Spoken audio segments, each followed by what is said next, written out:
সৌগত রায়ের গাড়ি আটকে দিয়েছেন আমরা দেখতে পাচ্ছি সরাসরি। কিছুক্ষণ আগেই তিনি অভিযোগ করেছেন যে তার বিজেপির কর্মীরা তারা এই ঘটনা ঘটাচ্ছে, পুলিশ এসছে। আমরা দেখছি যে পুলিশ যারা বিক্ষোভ করছে তাদেরকে এখান থেকে সরিয়ে দেওয়ার চেষ্টা চালাচ্ছে। চুরি করে নিচ্ছে সব, এই দমদমকে শেষ করেছে একমাত্র এই লোকটা। আপনারা কোন দলের তরফ থেকে? কোনো দল না, আমরা জনসাধারণ, আমরা হাতে ফ্ল্যাগ আছে কোনো, আমরা জনসাধারণ। ইনি আমাদের দমদমকে শেষ করেছে এই লোকটা, এই চরিত্রহীন, এই চরিত্রহীন।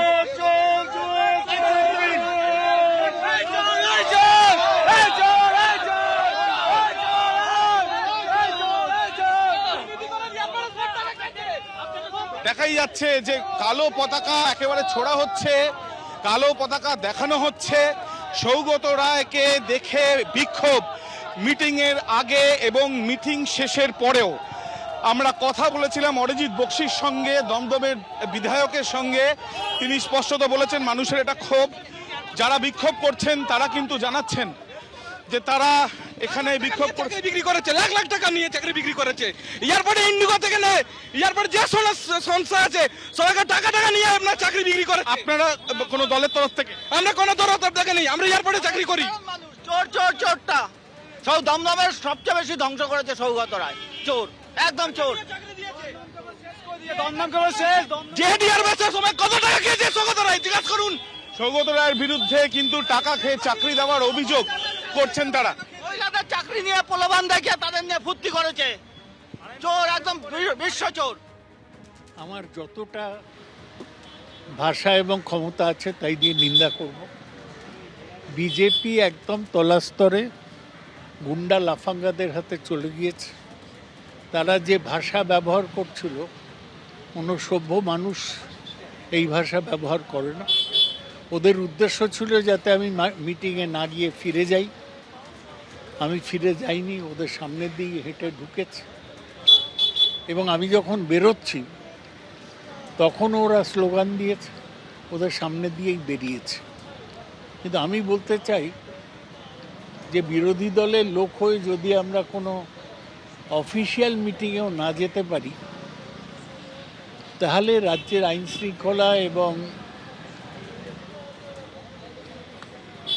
অবস্থা কীরকম সেটা পরিষ্কার হবে। যে সাংসদের 15 বছরের শাসনকালে পৌরসভার হাসপাতালে মানুষ বলে যে হাসপাতালের ওই গেট দিয়ে ঢুকলে গেট দিয়ে আর বেরোনো যায় না, ছাদ ফুঁড়ে ওপরে চলে যেতে হয়, সেই সাংসদের ব্যাপারে সেখানকার স্থানীয় জনগণের একটা বীতশ্রদ্ধ মনোভাব থাকাটাই স্বাভাবিক। এবং উনি যদি এখনও এটা বুঝতে না পেরে থাকেন যে দমদমের মানুষ ওনাকে, ওনার দলকে, ওনার সুপ্রিমোকে চূড়ান্তভাবে প্রত্যাখ্যান করেছেন। 26,000 ভোটে দমদম তৃণমূলকে পরাজিত করেছে। শোনা যাচ্ছে যে সেখানে আসার আগে ওনার দুবার চিন্তা করা উচিত ছিল যে যেখানে উনি এই খবরদারি করতে যাচ্ছেন ওখানে পা রাখার ওনার আর সেই অধিকার আছে কি নেই। কারা এর পেছনে রয়েছে? বিজেপির কর্মীরা নাম সাধারণ মানুষ বলছেন আপনি? আমি তো শুরু থেকে শেষ পর্যন্ত একটাই কথা বললাম, দমদমে 15 বছর ধরে সাংসদ, যেখানে যেখানে ভুড়ি ভোজের আমন্ত্রণ পেয়েছেন কবজি রুবিয়ে খ্যাটন করতে বসে গেছেন, কিন্তু কোনোদিন জলে ডোবা বাড়ির সামনে ওনাকে দেখা যায়নি। দ্বিতীয়ত, গোটা দমদমে যে অন্যায়টা নোংরামিটা ওনারা করে গেছেন, উনি আর বিগত এমএলএ ব্রাত্য বসু মিলে প্রত্যেকটা বাড়ির গলিগুলোতে প্ল্যান বহির্ভূতভাবে রাস্তাগুলোকে 2-2.5 ফুট উঁচু করে দিয়ে লোকের বাড়ির ভিতরে জল ঢুকিয়ে দিয়ে প্রমোটারকে বাড়ি দেওয়ার সুষ্ঠু প্রক্রিয়া করিয়ে দিয়ে কাটমানি খাওয়ার ব্যবস্থা করে গেছেন। তা দমদমে ঢুকলে দমদমের মানুষ ওনাকে কালো পতাকা দেখাবে, এটা খুব স্বাভাবিক। এবিপি আনন্দ, এগিয়ে থাকে, এগিয়ে রাখে।